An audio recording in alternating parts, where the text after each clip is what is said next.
It's very, very important that we share these things with you. Now, prosecution witness statement from Frank Marshall. So there's another guy, Frank Marshall Cromwell, who is the investigator. This is what they said. Frank Marshall Cromwell is an investigator of EOCO and EOCO's conveyor belt.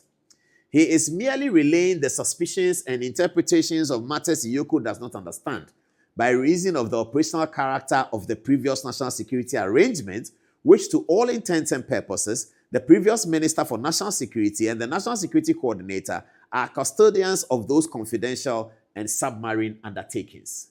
Perhaps, the story continues, the entire investigation team have ignored Mr. Joseph Cheme's letter to Advantage Solutions to open the BNC Communication Bureau account with the UNB Bank. Again, EOCO has mentioned ISC Holdings contract, but has failed or refused or neglected to make ISC Holding a material witness to consolidate their case of a ruse of a supply of cybersecurity equipment. Now, what's he saying? The point he's making is that the contract between the national security and the ISC has been part of the conversation, that they could see some money moved to ISC. And he's saying that the allegations from the investigators is that this ISC contract was used as a ruse for people to steal money. That's really part of the case they are making. And the defense opinion is that if truly ISC account or ISC contract to supply was used as a ruse to steal money, how come that the ISC is not a witness? How come that the ISC is not a witness? So the lawyers took the opportunity to write to ISC and said, we have heard that you are in a matter. Come and tell us what happened. Did you truly supply equipment or did you not? I'll come to the ISC letter. Please get it ready. I'll call it for it very soon. It goes on to say that there's a gaping hole in the prosecution's case against the backdrop that the cybersecurity equipment has been duly supplied by the ISC Holdings to the benefit of the national security of Ghana. Equally, there's a huge assumption that the designation of what the sum of 49 million over 49 million for the acquisition of a cybersecurity equipment is what the heads of national security intended the money to be used for. Indeed, EOCO is bereft of, that's the West, understanding that classifications of expenditure could be decoys for other operational purposes. Now, what he's trying to say here is that the investigators are misleading themselves. That's what he's saying. The investigators don't think they are misleading themselves, but this is what the point he's making.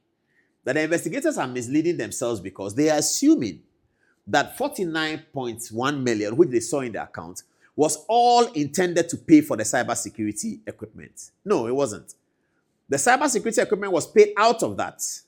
And in fact, it's not all the cybersecurity money that was paid out of that account.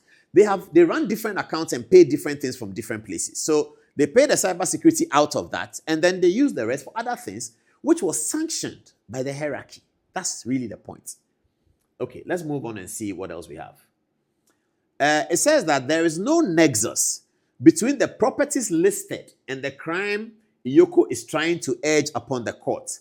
If the properties were acquired through the proceeds of a crime, then the acquisition should be contemporaneous with the lodgement of 49 million lodged in the BNC Communication Bureau Limited accounts with the UNB. Let me explain this as well. We've heard, and Dominic Ayini told us, that Kwabena Adu Boahen has a lot of properties. He bought 27 houses. He has some estates in Fafraha and all of that. Is it Fafraha or somewhere they mentioned in Achimota also?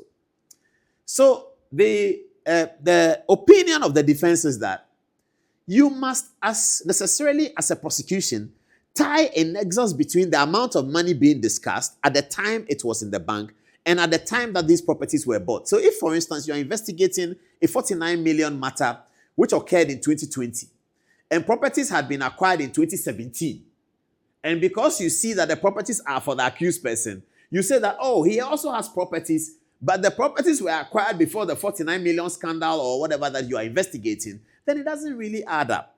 Now, the defense opinion also is that those properties do not belong to Kwabena Adu Boahen and his wife.